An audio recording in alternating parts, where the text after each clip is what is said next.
Three, two, one. Hi there, and welcome to another training video from K-Talk. This one's called Autism in Schools and Mental Health, Bullying. But it also describes how bullies can affect other people because they think they know best. But it's how to stand up to those bullies is the most effective. Then those bullies are no longer called bullies, and they can no longer tease or bully other children in the schoolyard. So let's get on with the presentation. The topics of discussion in this video are an introduction of myself, school for me in the early days, comprehension and imagination impairment, mental health and bullying, and how that bullying in school can affect your mental health for the rest of your life. I'll be providing some strategies for your son or daughter with autism and how to stand up to those bullies in the schoolyard, and then contacting me. I was diagnosed at the age of 30 with what was known back then in the late 90s with Asperger's syndrome. It was actually October 1998 when I got that diagnosis. Prior to that, nothing was known back in the 70s or 80s when I was young. I went round not knowing what I had, and I struggled to understand how I hurt other people. The diagnosis also helped me to understand why I behaved the way I did. The lack of expectations and acceptance of me wasn't fair, and I was always the problem that nobody wanted to have around or have anything to do in the long run. But also when I was at school there was nothing known about autism. I had no support. Teachers didn't understand me. I was just a loner.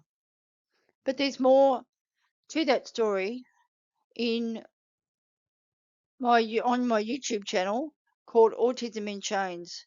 Please watch that video to see where and what happened to me in my early days. The theme for this slideshow or video is a jigsaw puzzle, where my life has been one of them. I've not fitted into school, the general community, or anywhere else in some cases. I've always been the one or the piece that hasn't fitted into that whole jigsaw in places like companies, because nobody has allowed me to do that, or even society today. School in the early days. This is a little bit about my school life. But as I said, if you can watch Autism in Chains on my YouTube channel, that will help you to understand more about me. There was no help for individuals with ASD in the 70s, 80s or 90s. I was a loner, but I didn't know how to interact or get on with others. There were no support measures in place for anyone who had a disabled child back then. This included early intervention. That was only for children 0 to 6, not teens or adults. There's still not many services today for this demographic area. My sister was my best friend at school, as I never had any other friends by then. The only friend that I made in primary school was a girl called Erica Brightsky, who came to our school in grade 3 and grade 4, and I was her bestie. Gosh, I was a tomboy and always did what she did. She lived in a double-story house. I was fascinated with that. I simply loved going up and down the stairs, as we only lived in a single dwelling instead. She lived in a place called Apollo Parkways here in Melbourne, which wasn't really built on back then, so it was quite like being in the country. But I was very upset and devastated when she left, as both she and her family moved to a different suburb altogether. I think it was St Kilda. So I went back into my shell again, this time even deeper. When Mum and my sister were out, I always did things on my own. Therefore I taught myself things, but learnt a lot without realising it. Comprehension and imagination impairment. I never knew how to understand things, as nothing was written on my whiteboard for me to understand, nor were there any pictures drawn so that I could interpret them and go from there on what to do. When I was shown what to do, however, on a particular task, I was then able to then carry out the directions of the staff member involved or person involved, and then learn how to do these things from a kinesthetic or hands-on approach instead. For a long time, I didn't know how to do things until Mum started showing me how to do things, such as the housework, mowing the lawns, as I'd seen Dad do in his time, laundry, doing the bins, and so on. By then, I taught myself how to catch a bus, a tram, and then a train, and then eventually got around town on my own, to my great delight. This was the old Met card system. This was the only way I learned to do things, by doing things. My imagination impairment was growing and was hungry for more information. The more I did, the more I learned, the more I grew, the more mature I became after that diagnosis happened. It didn't happen like this beforehand. Then I did a 10-year great life journey for myself. That was a major achievement in life. One of these things that I actually learned back in 1988, which is going back a long way, was to enroll myself for a course and pay for that course at a TAFE, and then getting the bus and the tram, or walking, or navigating my way to the TAFE and staying there all day, and or buying lunch with Mummy that Mum had provided me, or taking my own sandwiches at the time. But just didn't make sense. My imagination couldn't link action with consequence back then. But I did that, and I completed that course in 1988. Mental health and bullying. The child's mental health is greatly affected when they're bullied by others, as they're unable to stand up for themselves and put the bullies back in their place where they belong. They're very vulnerable and a target for others to laugh at.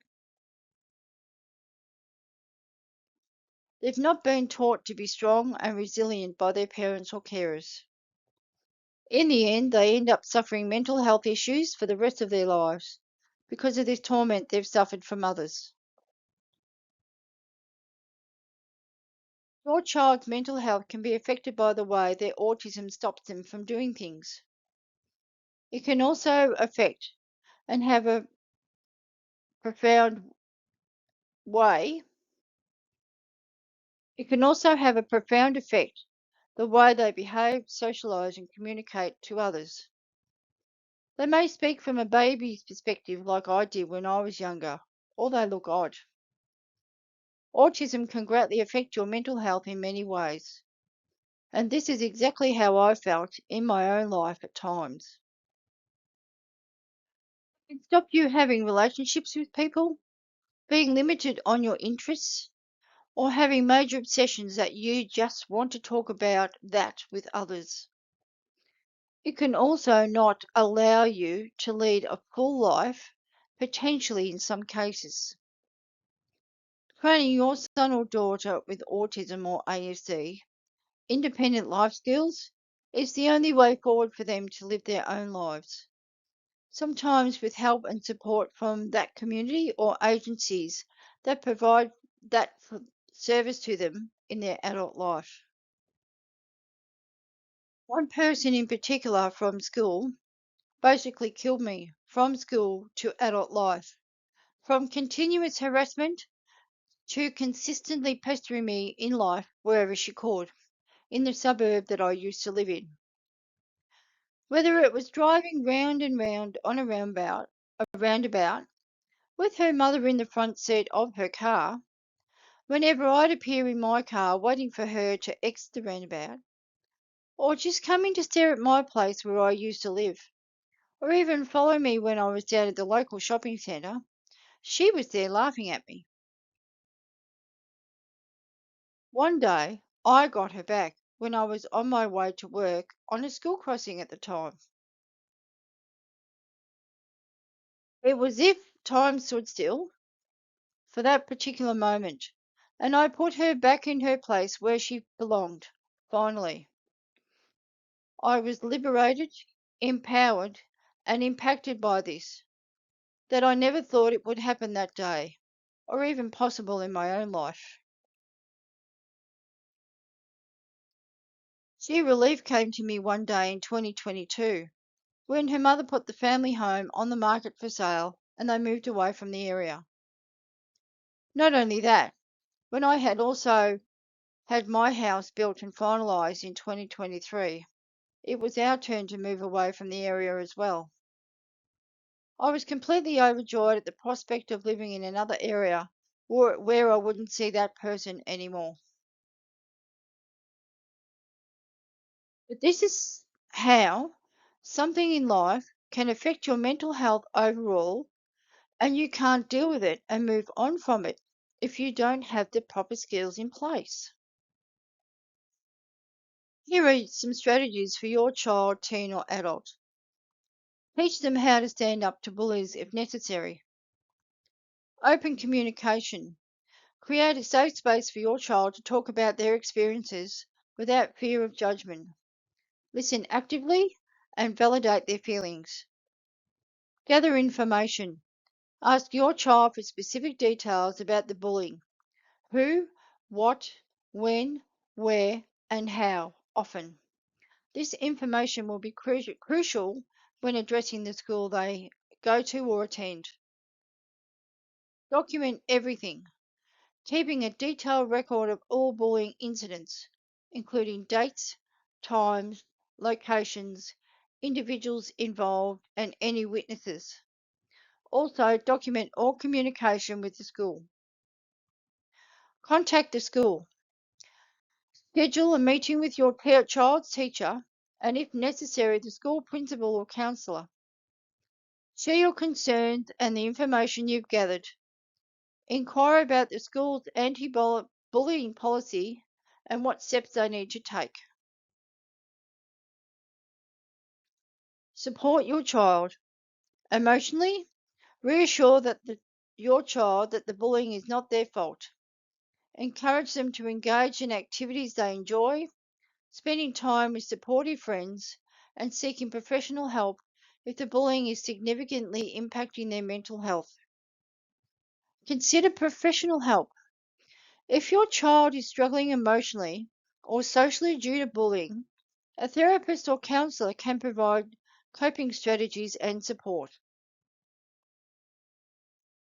Teach and practice safety strategies. Discuss and practice scenarios with your child on how to respond to bullying, such as walking away, saying no firmly, or seeking help from an adult. Advocate for your child. Don't hesitate to escalate your concerns if the school's initial response is insufficient. This might involve contacting the school district or other relevant authorities. Build a support network. Connect with other parents who have faced similar issues. Sharing experiences and strategies can be invaluable. Confidently say no or stop. Teach your child to use a clear, firm voice to tell the bully to stop.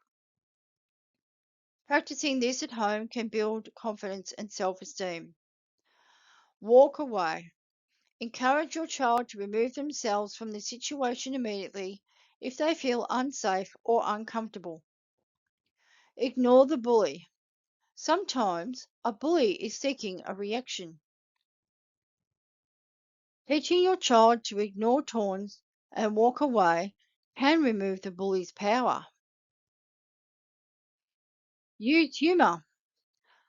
Cautiously, in some non-physical bullying situations, a quick, light-hearted and non-aggressive humorous response can disarm a bully. This requires good judgment and should be only used if appropriate. Stand tall and look them in the eye. Confident body language can sometimes deter a bully.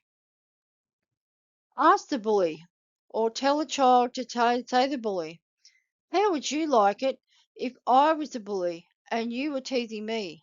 How would you feel?" And see how they react.